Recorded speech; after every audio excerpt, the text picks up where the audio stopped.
Bonjour à tous, aujourd'hui je vais vous parler du présent perfect. Mais tout d'abord, je voulais commencer par un petit rappel sur le prétérit, parce que ces deux temps peuvent être mis en parallèle en fait. Donc le prétérit, ou past simple, sa forme, il suffit d'ajouter ed à la base verbale, donc comme l'exemple I played. La base verbale, c'est le verbe sans tout. On peut également, si le verbe est irrégulier, il faut en fait regarder la colonne prétérit dans un tableau des verbes irréguliers. Donc par exemple le verbe to see, ce sera I saw au prétérit. L'utilisation du prétérit. Donc on l'utilise pour un événement passé et terminé. On l'utilise souvent dans les récits. Et on va l'utiliser quand il y a une date ou un repère du passé. Donc ça peut être par exemple yesterday, 2 years ago, in 2014, etc. On passe maintenant au présent perfect. Donc je vais d'abord vous expliquer comment on forme le présent perfect. Et après, je vous expliquerai dans quel cas on l'utilise. Donc pour les phrases déclaratives à la forme affirmative, donc c'est-à-dire les phrases de base, on peut dire, ça va être sujet plus has ou have plus participe passé. I have played, I have seen, ou I've played, I've seen. Has s'utilise pour he, she, it, et have pour I, we, you, they, comme au présent simple en fait. Le participe passé, donc vous voyez qu'il y a sujet, has, have et participe passé. Le participe passé, il est soit régulier, et donc on ajoute ed à la base verbale, soit il est irrégulier, et cette fois-ci on va regarder dans un tableau des verbes irréguliers la colonne participe passé. Généralement c'est la troisième colonne. Pour le prétérit, c'est généralement la deuxième colonne. Une phrase déclarative à la forme négative, donc c'est les phrases négatives, on a sujet plus has, have plus not plus participe passé. Simple. I have not played, I have not seen. On rajoute pas did, on rajoute pas do, simplement not. I have not played, I have not seen. Les phrases interrogatives, vous avez deux types. Vous avez les yes no questions. Vous allez donc faire have, has, plus sujet, plus participe passé. Have you played, etc. Have you seen, etc. Pour les questions ouvertes, donc les questions avec un mot interrogatif, vous avez mot interrogatif plus have, has, plus sujet, plus participe passé. Donc, le présent perfect peut s'utiliser dans plusieurs cas. La première utilisation, le premier cas que je veux aborder est le suivant. On peut utiliser le présent perfect pour faire des bilans, c'est-à-dire dire ce que j'ai déjà fait, pas encore fait, jamais fait dans ma vie. Ou alors, on parle en fait de ce qui s'est... On peut également dire qu'on parle de ce qui s'est passé ou non par rapport au moment présent. On veut en fait savoir si l'action ou l'événement s'est déjà déroulé par rapport à maintenant, au moment présent.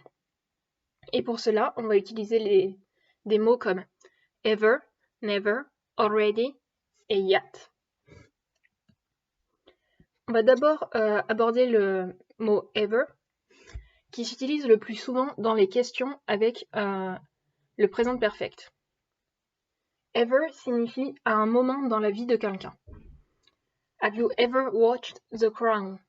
Donc là, ça voudrait dire, as-tu déjà, sous-entendu dans ta vie, regardé la série The Crown? Have you ever been to New Zealand? Par exemple. Est-ce que tu es déjà allé en Nouvelle-Zélande? Parfois, on peut utiliser le présent perfect et ever avec le superlatif. Donc on se rappelle le superlatif, par exemple ici on a the best.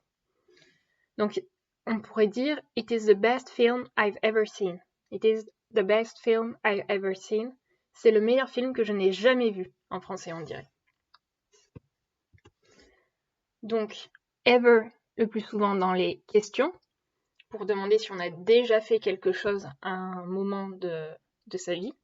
Ou alors, si vous l'associez au superlatif, c'est pour dire, vraiment pour ajouter encore, pas une exagération, mais une sorte d'hyperbole, dire vraiment que c'est le meilleur, par exemple, dans cet exemple, le meilleur que je n'ai jamais vu de ma vie. Maintenant, un peu plus simple, on a le présent perfect et never. Never signifie jamais dans la vie de quelqu'un, encore une fois. Donc, I have never played baseball. C'est on fait un bilan de ce qu'on a fait ou non dans sa vie. Et on dit, par exemple, là, qu'on ne l'a jamais fait de sa vie. Le présent perfect est yet. Yet est légèrement plus complexe, mais je vais vous expliquer ça. Yet s'utilise entre autres dans les phrases déclaratives négatives, donc les phrases négatives, avec le présent perfect. Il peut se traduire par encore.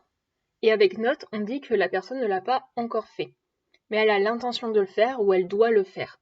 Par exemple, I haven't done my homework yet. Je n'ai pas encore fait mes devoirs. Il faut remarquer que yet se place à la fin de la phrase et il ne faut pas oublier le not, là qu'on a contracté ici. Les autres adverbes, je vais vous montrer. Les autres petits mots, donc, comme never ou ever, on voit qu'ils se placent entre have et ou has et le participe passé. Ici, on voit que dans les questions, on a have, sujet, ever, participe passé. Ici, on a have, ever, participe passé. Donc la plupart du temps, quand c'est pas des questions, on l'a entre have et participe passé. Sauf pour yet, qui se place en fin de phrase. Et bien sûr, comme j'ai dit, il ne faut pas oublier le not. Already.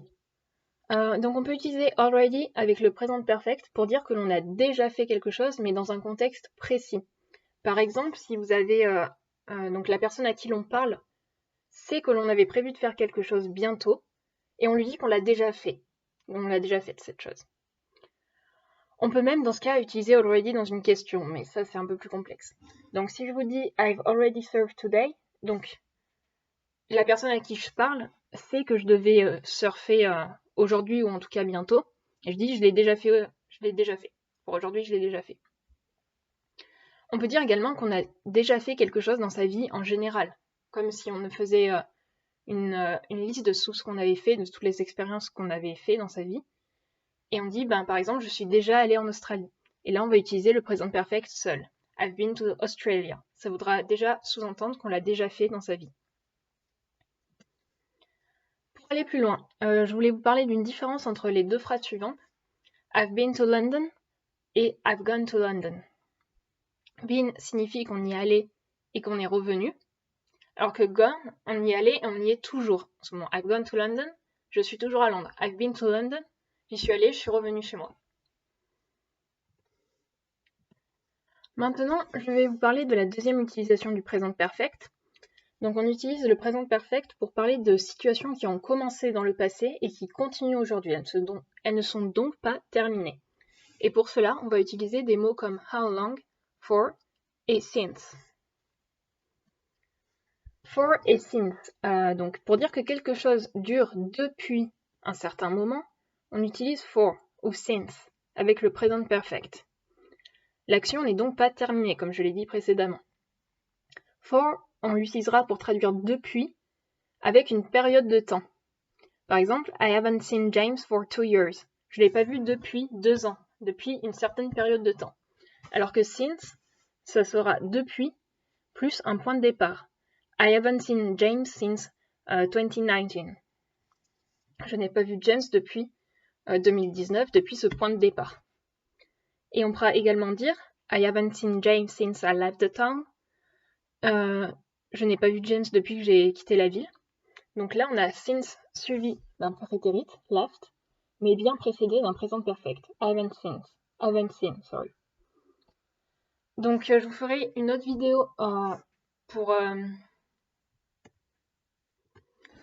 vous ferai une autre vidéo une prochaine fois sur le prétérit et on parlera à nouveau de for avec le prétérit, mais plus tard, pour pas vous mélanger en tout cas aujourd'hui. Un instant, voilà. Le présent perfect est how long. Si on veut demander depuis combien de temps une situation dure, on va utiliser how long en début de question. Par exemple, how long have Jane and Sally been married?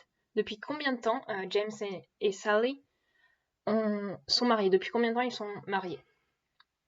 Donc, c'est ces petites questions que vous voulez commencer simplement par how long et vous n'allez pas mettre for ou since. Et dans une prochaine vidéo, on parlera du present perfect continuous, qui s'appelle également present perfect be plus ing, et qui est lié donc à ce type de questions, ce type de phrase. La troisième utilisation du present perfect est la suivante, c'est il sert en fait à parler de ce qui vient juste de se passer. Pour cela, on va utiliser tout simplement le mot just, et cela nous donnera I've just met him, je viens juste de le rencontrer. Et encore une fois, just se trouve entre have et met. Et le participe passé. La quatrième utilisation du présent perfect est donc la dernière, c'est celle-ci. Donc on peut utiliser le présent perfect pour une action passée qui a des conséquences sur le moment présent. Donc en fait, le moment passé a un lien avec le moment présent. On s'intéresse en fait avec le présent perfect au moment présent et pas au moment passé où l'action a été produite. C'est vraiment cette idée de présent qui est dans ce présent perfect. On choisit donc un point de vue sur l'événement. Si je vous dis I've lost my keys, je vous parle des conséquences sur le moment présent. J'ai perdu mes clés, donc là, au moment présent, je ne peux pas rentrer chez moi. Mais il faut faire attention parce que s'il y a un repère du passé, comme yesterday, 3 years ago, in 2014, on utilise obligatoirement le prétérit, même s'il y a toujours cette idée de conséquence sur le présent. I lost my keys yesterday. Bien sûr, on ne peut toujours pas rentrer chez soi aujourd'hui, mais vu qu'on a un repère du passé, on se pose plus de questions, on utilise obligatoirement le prétérit. Ça, c'est différence, donc c'est un niveau un peu plus élevé, mais je voulais quand même l'aborder, en tout cas l'introduire dans cette vidéo. Donc pour finir, je vais vous faire un petit récapitulatif de ce qu'on a vu aujourd'hui. Donc on utilise le présent perfect pour faire des bilans, pour parler de situations qui ont commencé dans le passé et qui continuent aujourd'hui, elles ne sont donc pas terminées, pour parler de ce qui vient juste de se passer, ou pour une action passée qui a des conséquences au moment présent. Donc ça nous donne des phrases comme Have you ever watched The Crown? Est-ce que tu as déjà regardé The Crown dans ta vie? It is the best film I've ever seen. C'est le meilleur film que je n'ai jamais vu. I've never played baseball. Je n'ai jamais joué au baseball dans ma vie. I haven't done my homework yet. Je n'ai pas encore fait mes devoirs. I've already surfed today. J'ai déjà surfé aujourd'hui. I've been to Australia. Je suis allée en Australie. Je suis déjà allée en Australie dans ma vie. I've been to London. Je suis allée à Londres et je suis revenue. I've gone to London. Je suis allée à Londres, j'y suis toujours, je suis partie à Londres. I haven't seen James for 2 years. Je n'ai pas vu James depuis 2 ans. I haven't seen James since 2019. Je n'ai pas vu James depuis 2019. I haven't seen James since I left the town. Je n'ai pas vu James depuis que j'ai quitté la ville. How long have James and Sally been married? Depuis combien de temps James et Sally sont-ils mariés? I've just met him. Je viens juste de le rencontrer. I've lost my keys. J'ai perdu mes clés et donc je m'intéresse au moment présent, aux conséquences sur ce moment présent. Alors merci de m'avoir écouté jusqu'au bout. J'espère que cette vidéo vous a plu et vous a permis de mieux comprendre le présent perfect. Je vous retrouve pour une prochaine vidéo. Au revoir.